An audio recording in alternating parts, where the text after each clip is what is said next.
Welcome to Manufacturing Talks with Jim Vinoski. Industry has a million cool stories, and Jim talks to the movers and shakers who are making them happen. Let's dive in.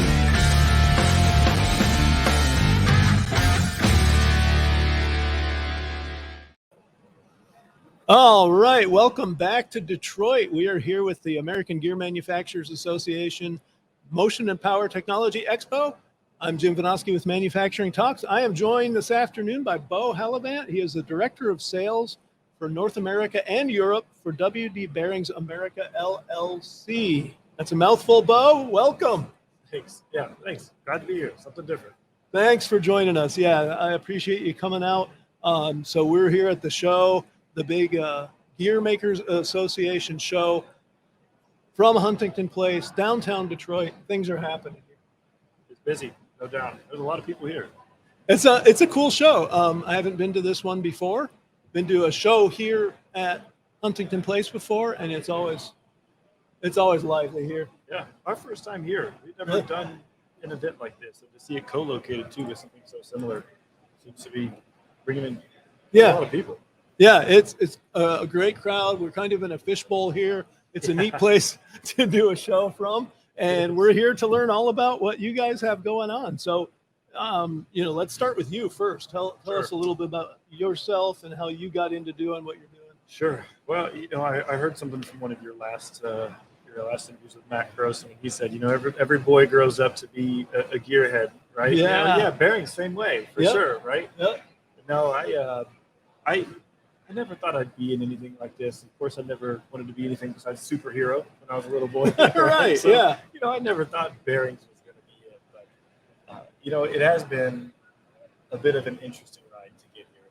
Oh, get close to the mic there. Sure. We're losing you. It has been an interesting ride to get here, no doubt. I was just like any other little boy playing out in the woods in Tennessee. That's where I was. I just loved just being outside in nature, wherever. But a lot of that came from building things. I think that's where a little bit of engineering started. But mostly it's a story about my brother and how I used to keep him out of trouble. Yeah.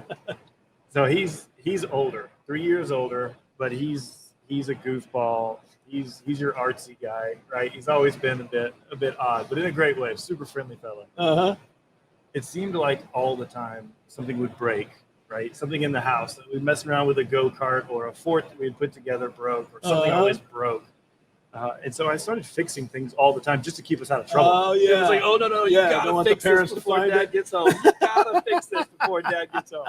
Yeah, it was a go-kart or a vacuum cleaner. It could be anything. It could be anything, right? But truthfully, I never realized this for quite some time. My brother and I are in the gym in college, just hanging out, having a good time. At the time, I was going to be studying nutrition, anatomy, physiology, that kind of stuff, just because I was genuinely interested in the biology side of it all. And he said, take the engineering fundamentals course. Just give it a shot. Yeah. So I said, okay, that's fine. He said, but I'll make you a deal. If you like it, you owe me your first paycheck. Yeah. He said, if you like it, you owe me your first paycheck. Wow. So I did end up liking it. I started out on the experimental vehicle side. Uh-huh. Went into manufacturing. I did something called sacrificial wear analysis quite often. Okay. So when you hear people talk about, oh, this is designed to break down at this exact moment, the warranties, it was my job to make it break down at that warranty point. Holy cow. So I can confirm. It's all true, people. It exists. It was not a real. conspiracy theory. It's not a conspiracy theory. And you know who to blame. That's right. Oops. So I did the manufacturing thing for a little while. I wanted to get more into being more customer facing. Yep. Because you could see I'm quite shy, reserved, traditional engineer. I wanted to be at my desk designing, right? Yep. So I went the applications role and just transitioned fully into the dark side of now being the director of sales. Got it. Excellent. Yeah. I got to jump back a couple minutes there because you were talking about needing to fix things when you break them. I'm one of 7 kids. Oh, that's a lot of broken things. Yeah, 3 brothers, 3 sisters. We all did our share. This actually happened. So we broke one of my mom's lamps in the living room, but we were old enough at the time. We were able to glue it back together. Oh. And we're thinking, there's no way. I mean, it's not going to be perfect. She'll catch us eventually, but this might buy us a little bit of time. Yeah. We're all together back at my parents' house. It had to be 20 years later. And we're all sitting in the living room shooting the ball. And all of a sudden my mom goes, well, look at that.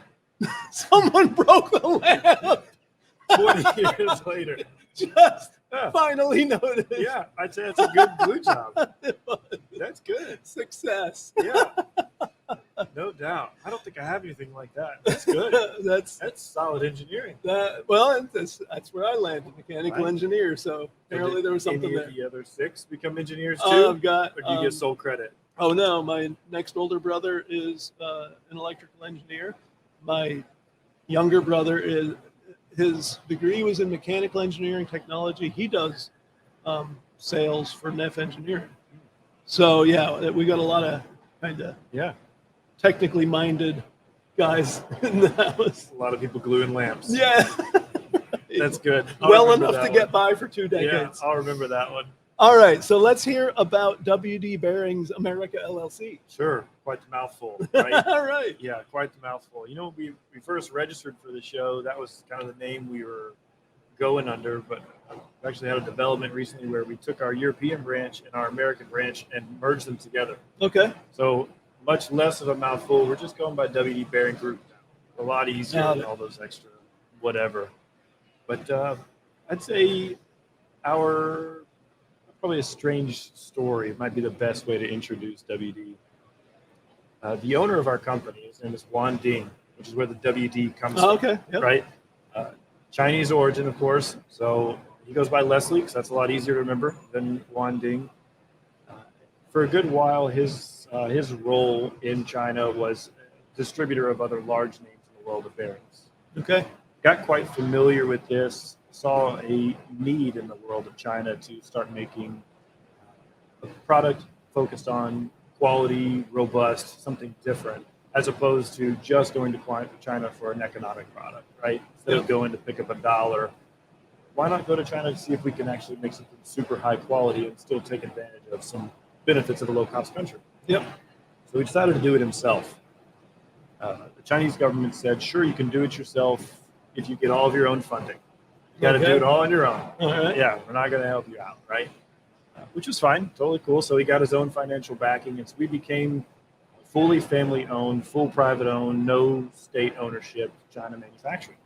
So it's already kind of a unique spot. Yeah, right? Yeah, definitely different. So all that foundation was around 1999 or so. Okay.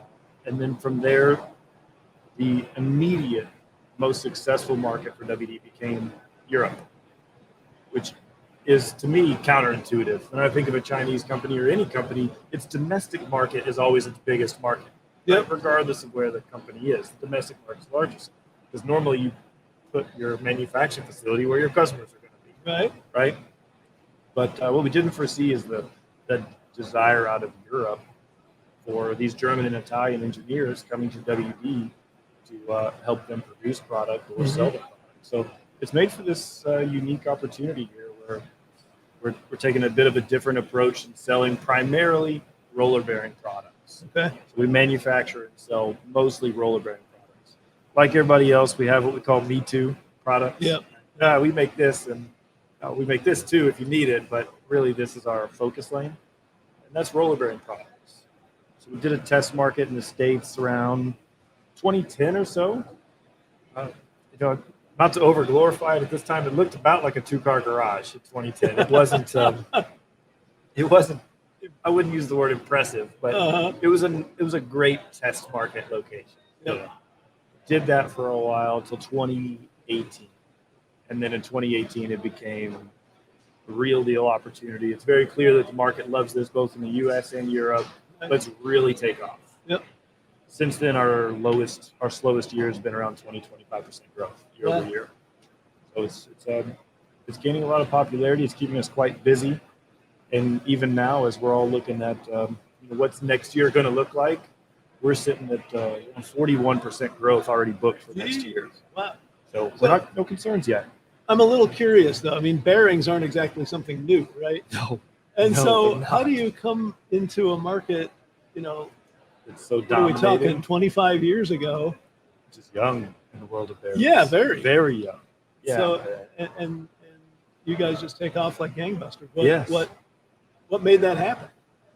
For early days, it seems to be, just over summarize it, flexibility. Okay. With a lot of age, dominance, and a saturated commoditized market, it seemed as though the industry got kind of stale in both technology, process, procedures, right? And since it's not really a high-tech commodity, there's not been bearing revolutions, really. I'd say it's been bearing improvements over time. New products aren't really a thing anymore. And so in step WD and just trying to operate differently in that we're a make-to-order manufacturer instead of scheduled manufacturer, which is quite common in our industry to have scheduled production runs. Yep. We're completely make-to-order, so whenever you've got something weird, it's just another Monday for us. Okay. Just another day. Yep. We had, to give you an example, we had a customer reach out. It was a couple years ago. They may or may not be here at the show. Non-disclosures keep me from going further. Yep. Right. But it was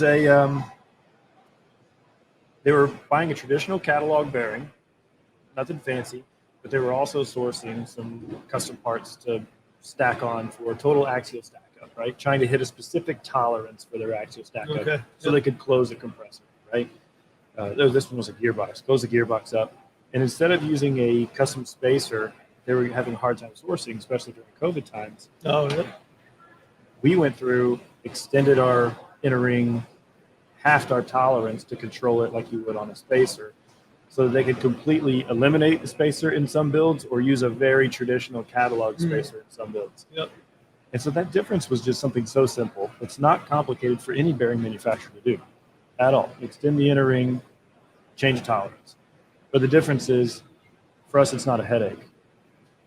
It's just another production run. It's just another day because we're a make-to-order manufacturer. Yeah. So when your next order changes a little bit, it can change every single time. We don't care. Same cost as long as it's not crazy. And same lead time, same everything. So that's really interesting. It's not any kind of technological improvement. It's a business process. It's mostly service. Wow. Yeah. And that's, you read about disruptive innovation. Right. And that's all about stuff. Right. But this is disruptive innovation in how you do things. Very cool. Wow. Yeah, mostly just service based. Yep. See that? So people out there looking for a business opportunity, service still matters. Service still matters. Yeah. We feel that more and more as you've got this e-commerce shift right now. Yeah. Yep. You got a lot of companies that are trying to, be the next Amazon in whatever industry, and bearings is no different. Interesting. So I should mention, there's a lot of new stuff around us here. I had never taken my show on the road before. Yeah. And so like these mics and new stuff here. I thought you were talking about my around stuff. our fishbowl. No, my stuff here. I had no idea where to go for audio visual stuff. And my brother is my electrical engineering brother. Next older one is in a band outside Boston. The Glue Bandits. So I sent him a note. He's like, I have no idea what you would go to, for what you want to do, but I know who you can talk to. And that's the guys at Sweetwater. Sweetwater is this outfit that does that. Their main business is stuff for bands, mics and mixers and totally different everything. What I was thinking. But then, obviously what I'm doing now has become very popular. So they also service that. And he's like, yeah, I'm going to send my contact there an email and he'll get with you. So sure enough, I get this email from this guy, Nick at Sweetwater. Yeah. And we trade a dozen emails back and forth, finding, exactly what you need. the hardware I need, the price point I need, the look I need. This stuff's got to look cool, right? Right. Yeah. Go cheap. Send him a big order. Done. I get an email. Yeah, I just packed up your order. It's on its way. Yes, service matters. Service matters. Yep. You made it easy. Yeah, right? exactly. You don't want to go through the headache. I could have spent months researching that amount. And I'm sure kind of the same for your customers, right? Oh, yeah, without a doubt. And most of our customers are doing research before they buy anyway. Yep. It's fairly typical. Interesting. So then I would think you're here at the show to help get that word out about what you guys are doing. A little bit. Yeah. What else? A little bit. So I would say there's a little piece. if you look up WD, anybody, any listeners here or yourself, you'll see that our marketing's not robust. Okay. Marketing's not robust. We'll own up to that. But part of it is intentional. I mentioned you a couple growth rates earlier. Yeah. Right. Not wanting necessarily to make that even bigger. Yeah. It's our marketing's objective is to add clarity, not really to pick up a lot of customers. Yep. Right. Yep. I don't know if we can handle a whole lot more. That's just, wow. That's an incredible growth rate, right? Yeah. Well, that's not a bad place to be either. Right. And so if you swing by our booth later, you'll see that we have 2 very specific products at our booth. And then if you consider that against the world of bearings, there are thousands of different types of part numbers and sizes of SKUs for bearings. It's an endless catalog. And so our objective here is to simply add clarity. We do not do everything. We don't want to do everything. We don't want to be the next big guy. We want to be good at what we do to help you guys pick up competitive edge. And that's really it. So this whole week is really just to add clarity that we're not everything on purpose and we're bad at marketing. It's fine. And it's working. It is. It's cool. Working. It's good enough. So with that being said, you're not necessarily looking to grow any more than you already are. As you look to the future, then what are your opportunities? Sure. So I would say, again, to add clarity, we're good with our current growth rate. In fact, slower is a little better, but there's some natural up there, right? So the future of WD will likely look a good bit different. I mentioned that almost every company is pretty much headquartered at wherever their largest domestic market is, right? Yep. For WD, it's not exactly the truth. We don't really match our headquarters doesn't match our domestic market. Right. So we're considering moving headquarters, evaluating what that might look like. We're also aware that since we manufacture in China, there's some natural geopolitical tensions that consistently occur through time. Yeah. Right? Yep. Since our main customer base is focused on risk mitigation and competitive edge, we don't really want logistics and politics to get in the way of this. Right. So the future of WD is likely a different location. Okay. Or at least expanded locations, whatever that might look like. You could imagine with some recent tension. That's definitely on our radar. Yep. But product-wise, we really only focus on 2 major industries, and the rest just develop as custom needs come through, and that's gearbox and materials. Yep. Which lines up perfectly with this show. Excellent. Yeah. And then we got to talk about you too. So you told us how you got into the business. What do you do outside of business? What do you do for fun? Sure. Outside of business, like everybody else in sales, I'm a golfer. I'm a golfer, right? Yeah. I'm a bad golfer, but I think every golfer that golfs actually says they're bad, right? No one thinks they're good at golfing. It's just kind of one of those things. So I do like to get around and golf, but I have a bit of a different one. You might not expect to be tied with an internationally traveling sales guy that golfs. I got an odd one for you. So I told you I grew up in Tennessee. Mm-hmm. What part of Tennessee? We were near the southern border. I grew up in this little baby town called Bell Buckle. Oh, I can't make that up. I actually just visited last weekend, first time back in 23 years. Little town of Bell Buckle, population 413 when I left. Wow. Yeah, you may have more listeners on this show than the entire population of your hometown. Hometown. Little bitty town near the southern border of Tennessee. Great place to grow up, right? Yep. But I grew up in the woods, in the sticks. Not poverty by any means, but not a ton of money. And so we were always just a family of blue collar workers getting by. So one of the things that I still carry as kind of a personal mantra is still doing a lot of things by hand, and I've made a hobby out of it. And it's going to sound odd, but I split wood. Oh man, I know that's not odd. And it's I live in the sticks because I travel so much for work. I'm always in a big city. I want to go someplace where I can calm down and be quiet, right? Golf. Yeah. Quiet, calm down, slow, right? Maybe small not group a lot of people friends, around. Right, exactly. Have a drink, maybe. There's no time on the golf course. And then splitting wood. We heat our house with wood stove, and it's intentional. Take down a couple dead trees every winter, and I split them all by hand. And I know that sounds like an odd hobby, but Well, I love it. love it. I grew up in northern Michigan, the Upper Peninsula, up by Lake Superior. That's chill. We heated our house with wood when I was growing up, and so Lots of it, I'm sure. we went and got a whole heck of a lot of wood. My dad actually loved to do the splitting, so It's great. unlike most of the other chores around the house, I almost never got into that. But when I did, I hear you. I mean, Yeah. that's therapy. It is. It Yeah. is. Very cool. My brother uses the word cathartic. Yeah. Yeah. Something about it is cathartic. Yeah. And there's always one or two old timers that say something like, "Oh, and splitting wood's great because it heats you twice." Once Oh, you well, split that's it, right. you know, someone always says Of it. It course. always pops up.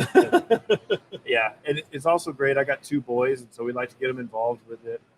So I'll split the wood, and then their job is to take it to the pile and stack it. And, you know, it's good. It's just kind of family time in a way. Nice. How old are your Yeah. boys?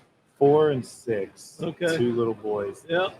Actually, the last time we were splitting, my 6-year-old disappeared. 20 minutes. Completely disappeared. But he does his own thing. We live in an area where you can just go wherever he wants. It's fine. He might drive away in his little big-wheeled John Deere Gator, you know, and slide around. But he disappeared for, it had to have been about 20 minutes. And I'm out there with my little guy splitting wood. And out he comes on his John Deere Gator, and he's got this pile of stuff in the passenger seat of his Gator. I go, what does he have? What's he doing? And he's screaming and yelling, come here, come here, come here. So I meet him in the middle on the John Deere Gator. and I look, and I figure out what this pile is. He had gone inside and made his very first peanut butter and jelly. And so this 20 minutes was him absolutely wrecking the kitchen, figuring it out. You know, he got everything out. He was able to open the peanut butter. Geez. And, you know, he haphazardly, of course, slopped it all over. It was fantastic. And then he said he couldn't get the jelly open. It was a new one, so he couldn't get the lid open. So he said, it's the peanut butter and jelly without the jelly. I thought you needed a snack. Yeah. That is too cool. These are the wonderful things. Right? Yeah. Yeah. I have 2 boys. They're a little older, 18 and 15. Oh, surely not much older. They're getting where they're off doing their own thing Yeah. a lot of the time. But yeah. So enjoy it. It's got to be fun too, though. It is. It is. Yep. My mom said something not too long ago that I liked, and it was something along the lines of hanging out with your adult kids is like reliving your own childhood. Oh, I like that. I remember that. Yeah. Yeah. It seemed like there's a bit of truth to that. Yeah. You feel that way? Well, we're making them watch all our old movies. Yeah, there you go. Here's We just got Young Frankenstein from Amazon what last a good week. one. Yeah. What a good Yeah, one. yeah. Yeah. Let's see. Some of those are still great. Oh, right? no doubt. Some of those are still great. Absolutely. Yeah. The Yeah. Land Before Time. My boys love that one. Oh, yes. Right? That was Yeah. one from my childhood. Yeah. Cool. Yeah. All right. Anything we didn't talk about that we need to cover before we wrap up? No, I think I appreciate your questions. I appreciate you taking the time to talk to me today. It's been a great time in the fishbowl here. Yeah. In the middle of chaos, it's crazy how much there's going on here, but you only see the string of lights. Right. But what I have noticed is it's almost like people are afraid to come up to the glass. They are. You know, they'll look from afar, but almost no one will come up and just kind of watch, which I thought, there'd be people wandering by and stopping. They do seem a bit hesitant. It's probably because you've got taped, do not tap on glass all the way written around with the guppies in here. But no, I do appreciate you having me on. Yeah, I've seen some of your show from some other folks you've had on here. I really like what you're doing. It's pretty neat. Yeah, I appreciate it. Consider at least you got one new subscriber here. Okay, good deal. Well, I like what you guys are doing, making bearings and Keeping it interesting. Yeah, growing like mad. That's pretty awesome. Yeah, too bad. Slow it down a little bit. Well, yeah. Good luck on dialing back your growth. Oh, thanks. Yeah, we'll figure something out. All right, Beau Hallavant, thanks for being here. And all of you, thank you for being here. Like I keep saying, we're here all day. I've got several more here before I wrap up for the day. We're live on the floor of the Huntington Place in Detroit, the American Gear Manufacturers Association Motion and Power Technology Expo. Manufacturing Talks is out for just a few minutes, and we'll be back. So stay tuned.